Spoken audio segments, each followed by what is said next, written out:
It has been about a day since my last video talking about the Call of Duty Vanguard leaks, and there have been even more Vanguard leaks since then.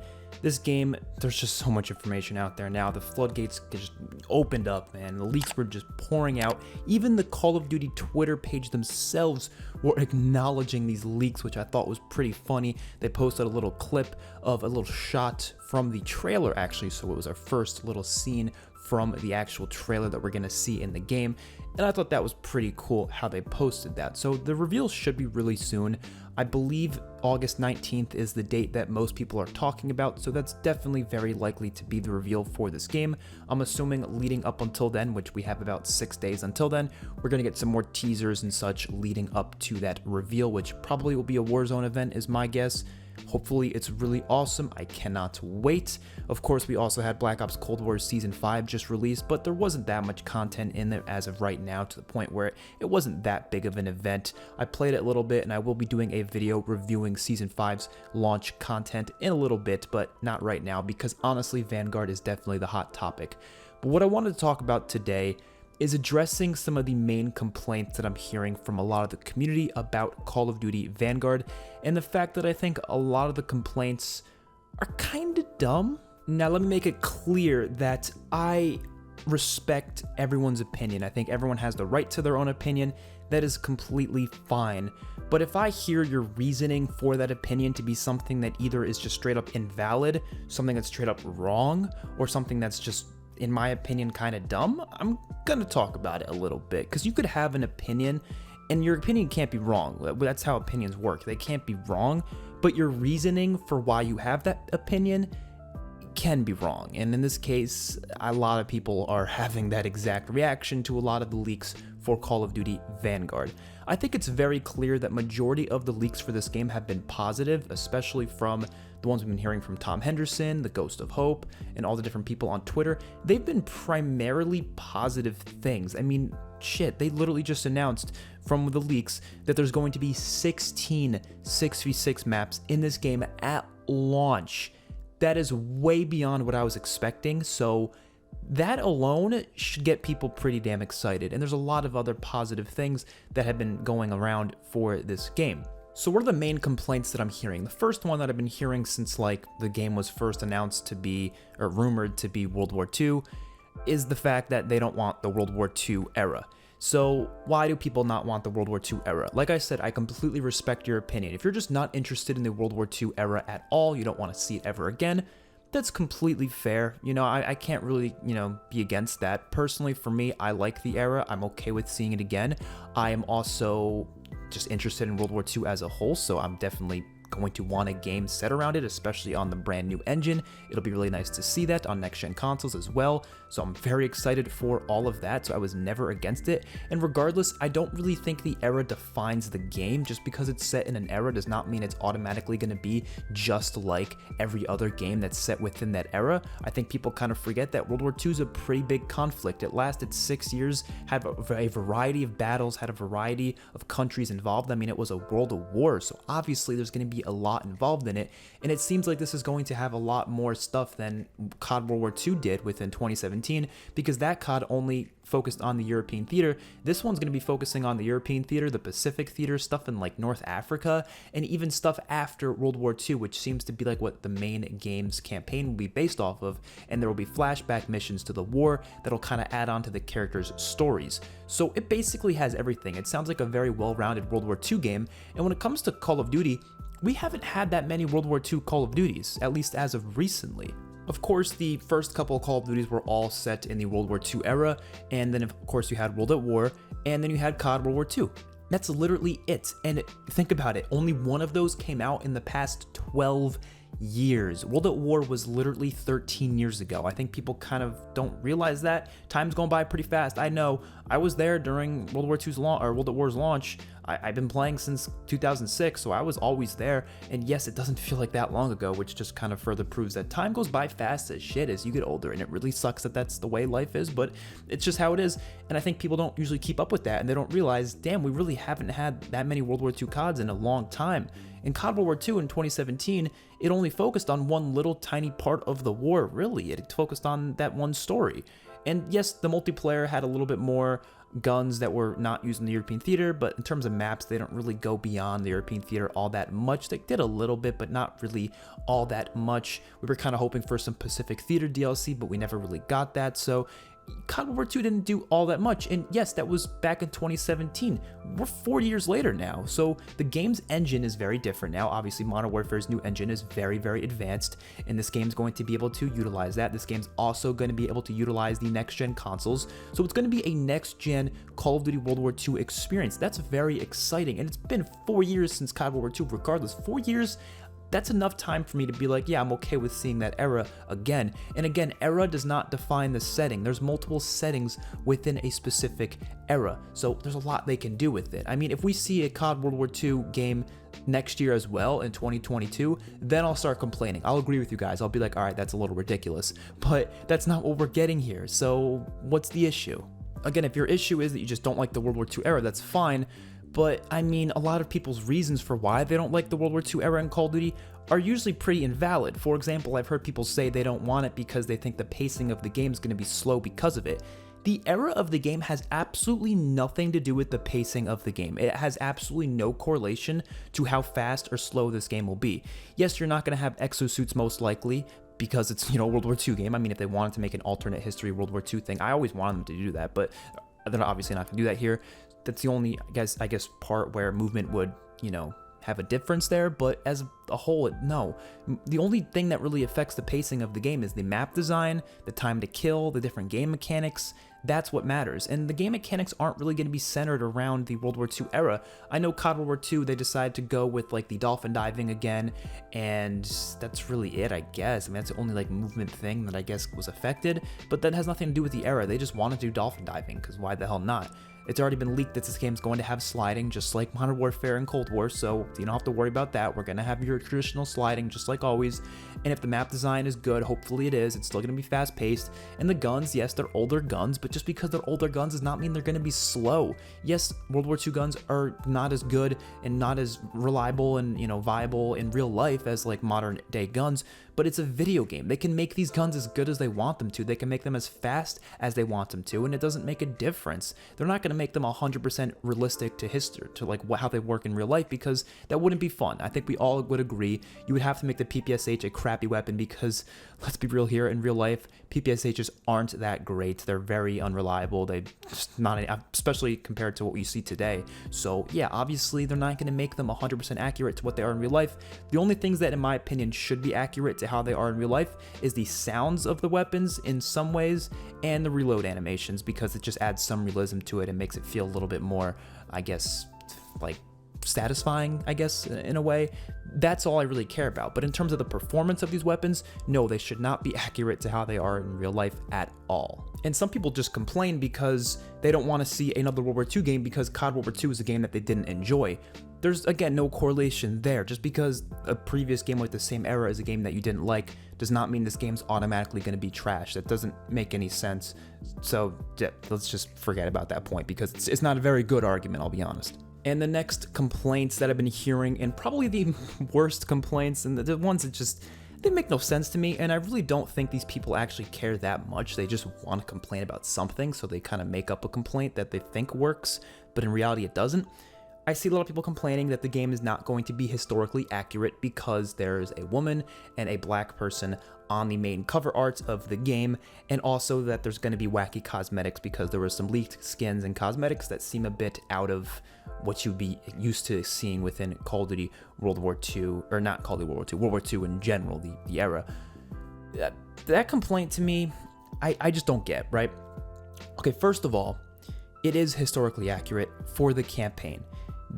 That I don't know if that's what they're going for. They're going to come out and talk about that, of course. And if they were to say straight up that they're not trying to be historically accurate, they're just trying to make a story within a World War II-esque game, I would be completely fine with them doing whatever. But if they come out and say they want it to be historically accurate, which is likely what they're going to do, then yeah, they should be historically accurate. I would agree. But they are being accurate. Based on the leaks, the characters that have been leaked on the cover art are actually based on real life soldiers. Just because there was not black people or women on like the front lines in most of the big battles does not mean they weren't there at all. They did exist in certain countries, in certain places, in certain like battles and such, usually smaller scale battles that aren't the ones we usually hear about, like D-Day and such. There's many different things here and there that we hear about, and there's not many that I feel like are talked about that include women and black people usually. So saying it's not historically accurate just because they're in the game is just stupid. We have to see how it plays out, obviously, and it's likely going to play out in a realistic way is my guess. I'm assuming the character of like the female, for example, is not going to be there at D-Day. That just wouldn't make sense, and they're not going to do that just because there's going to be a mission at D-Day. Just because one of the characters is a woman does not mean they're going to put the two together. I thought that was obvious, but apparently people didn't understand that. And then when it comes to multiplayer, why in the living shit would multiplayer ever be historically accurate? That just doesn't make any sense to me. The story does not matter in the multiplayer. Yes, they try to add some story there like they have been for the past 2 CODs, where they have like these cutscenes for the new seasons and such, and they try to make the new maps kind of have like different story elements to them, and that's fine and all. But that does not mean the actual gameplay itself is going to be based on reality. It never will be, and I hope it never does, because that would be so stupid, and it never has been. You look back at World at War, think about it. You could play as any character from like either the Axis or the Allies side in a lot of different World at War maps, and you can use any gun you want. Like, why would certain characters be using certain guns? It just, you know what I mean? It's already not historically accurate because it's multiplayer. It's an arcade shooter. Call of Duty has never been a military simulator. It's never been that way. It's always been this arcade shooter experience, like an arena shooter. I don't know why you would want it to be historically accurate. It would be the most boring game ever if it was. I would literally not touch the game because there would be no cosmetics. Literally, there would be like a couple different, skins here and there, but they would all be very boring and dull green and gray colors and stuff. I don't care about that. I like having some variety, and we're gonna have variety within, the blueprints and the different character skins, and I'm glad that Call of Duty goes crazy and wacky with that stuff. I'm not happy that they're overpriced bundles in stores now rather than stuff we can earn for free, but that's besides the point. Just talking about the actual skins themselves, it does not take away from the World War II feel if I see some goofy skin in the shop. I have no issue with that at all. Yeah, maybe you can keep it like somewhat accurate to the time.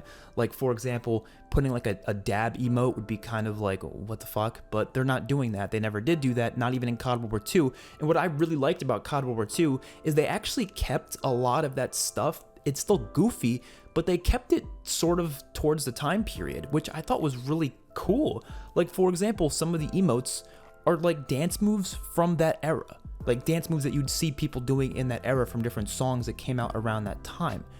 I was like, that's actually really cool. That's a really good idea. And then obviously Black Ops 3, it's in the future, so they can do whatever the hell they want. That's why they had stuff like the dab and the nay-nay and the whip and all that stuff. And yeah, it's cringy. I mean, I guess back in 2015, it made sense for them to add. I don't think they would ever add that anymore, but you know what I mean. They made it timeline appropriate, but definitely not military or like war appropriate. But again, it's multiplayer. It's multiplayer. They don't care. It does not matter, and it shouldn't matter, and you guys should not care. If that tampers your entire experience, then you're playing the wrong game. Like, Call of Duty just is not for you. Not even Battlefield is for you, because even Battlefield's really goofy in a lot of places. You just go play like Escape from Tarkov or something. I've actually never played that game, but I've heard there's some realistic elements to it. It's probably not realistic either, because at the end of the day, it's a video game. No video game is supposed to be this 100% realistic thing other than actual mil sims, which I haven't really played many, so I don't really know what they play like, but yeah, you probably should go play one of those then, because Call of Duty has never been that, and it never should be that, and I hope they never try to make it that. And the only other complaint that I'm hearing continuously, every other thing is just kind of like, run-of-the-mill stuff. This one, I know I'm going to see, and it makes sense. It's obviously skill-based matchmaking, so obviously we haven't played the game yet, but Tom Henderson did leak that skill-based matchmaking is going to exist in the same way that we've seen it for the past 2 Call of Duty games. And I still stand by this, and I want to make it very clear that I do not like skill-based matchmaking, especially how it's presented in this game, or in Call of Duty. I do think there should be workarounds in some way, like they should change it a little bit, but I also think that there is a necessity for a skill-based matchmaking like system in Call of Duty in order for it to retain its player retention that it has currently. Skill-based matchmaking is there for a reason. It's not there for like just for fun. Like, people are trying to make this like argument that it's like ruining the experience for everyone and that it's making COD not as good and people are hating it because of it. But that's only really this hardcore fan base that talks about it on Twitter.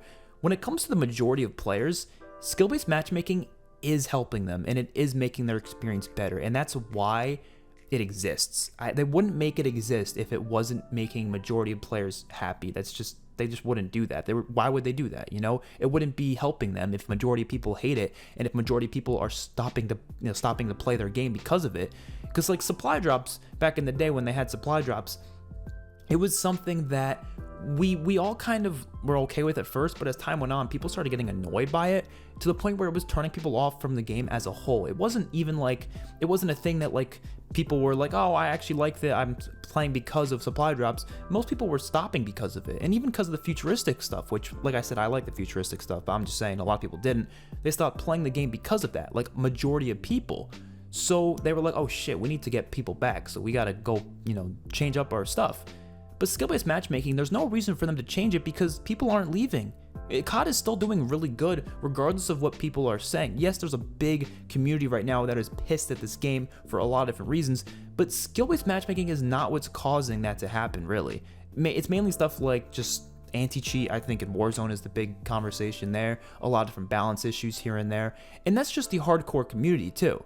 If you look at the majority of players are either still playing the game or stop playing for other reasons, like they just have lives that they need to take care of, and the pandemic's not really as serious as it was a couple months ago, so people are just out a little bit more than they were before.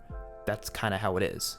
Skill-based matchmaking literally exists in order to make it so people are more attentive to the game more often. It makes it so you can't be too consecutive with one type of performance. You're not going to be good consistently, and you're not going to be bad consistently. So the players who are normally not very good at the game can get some good lobbies that they'll do better in, and the people who are normally good at the game will have some bad lobbies here and there, so they're not getting too used to just being good every game, and they don't get bored of the game, essentially. That is what it is. But the problem with that system, and obviously the reason why I'm not 100% happy with it, is because players like myself, players who are normally really good at Call of Duty, we have to deal with harder lobbies more often. Now, that doesn't mean every lobby is like that, and that's why I don't think skill-based matchmaking ruins the game at all for me, because it's not every lobby. Even if you are good every game, you're gonna get easy lobbies here and there. It's not like a 100% perfect system where it's gonna only put you against your own skill level literally every single game. That's not how it works. You're gonna get easy lobbies here and there, and I'm sorry to tell you this, but if you do bad, or if you do like, I don't want to say bad, but if you do like average every game and you're just kind of like getting shit on a lot, but like you still feel like you're doing good enough to put yourself into better lobbies, maybe you're just not good at the game, honestly, or at least that's what it seems like, because I feel like a lot of people do use skill-based matchmaking as a scapegoat to like kind of excuse them not being very good at the game, when in reality it's just because, again, they're just not doing very good at the game. Because it's not a skill-based matchmaking system in the way that you think. It's based on your performance for your last couple games, and just because somebody performs poorly their last couple games does not mean they're a bad player, and vice versa. Just because you perform well your past couple games does not mean you're a good player. So you're not going to always be matched with your exact game skill level. It's trying to do that. That's what the system's trying to do, yes, but it's not forcing that. You're still going to have lobbies where there's going to be people who probably have much lower KDs and much higher KDs. It's just kind of pushing it a little bit closer, a little bit more strict than it would normally. It's at least trying to do that, and it's trying to make it so you're going to be having a very big variety of experiences. And yes, it's manipulative. It's manipulating how good or bad you're going to be doing, most likely, because it's trying to predict, okay, this guy's been doing good way too long right now. We got to put him into some lobbies that's probably going to make it a little bit harder for him, so he can either have a challenge and maybe still do better. And if he does better against those guys, we as an algorithm knows that he's actually really good and maybe needs to be put even higher than that. But if he does pretty bad against these guys, then we'll put him back down a little bit, get him some easy lobbies here and there as well. That's just how it works. Yes, it's manipulative. There's been skill-based matchmaking in every Call of Duty to some degree. It's more strict here than it's ever been before. But my argument here, my main point is that it is helping the majority of players because the majority of players are not good at Call of Duty. Therefore, they are having more fun in these games because they're doing good more often. And for my own enjoyment, I don't think it's ruining my experience. It does make the game not as fun, I would agree, but I'm not going to sit there and say the game's automatically ruined because of that system.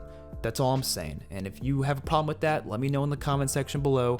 But I'm able to accept this system because I know it is helping Call of Duty, but I'm also able to complain about it at the same time and say, hey, Activision, you could rework the system and you could make it so it actually helps people and makes it more enjoyable as a whole, not just for the people who are normally bad at the game, because the players who are hardcore deserve to get some love too, you know what I mean?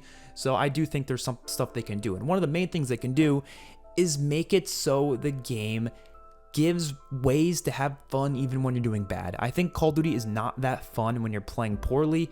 They need to do something, and I do think this game could definitely do that, where you're having fun regardless.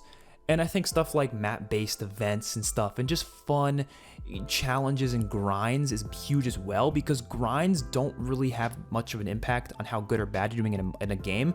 Like, for example, Dark Ether or whatever. Going for that camo is normally pretty fun because it doesn't really matter how good or bad you're doing in the lobbies, because you're using pretty shitty guns. You kind of expect to do bad for most of the time when you're going for Dark Ether, which kind of makes your experience a little bit more enjoyable. The game just needs more grinds like that, because if it has more grinds like that, I think people aren't going to care much about how they perform in each lobby. Instead, they're just going to try to go for those specific grinds, unless those grinds are specifically about doing good in the lobby, but you know what I mean. So that's going to do it for this video. Let me know what you think about Call of Duty Vanguard in the comment section below. Don't forget to subscribe to the channel and like the video. Definitely going to be bringing a lot of reaction videos, reviews, breakdowns, and just live streams and such about all the new Vanguard reveals when they come out.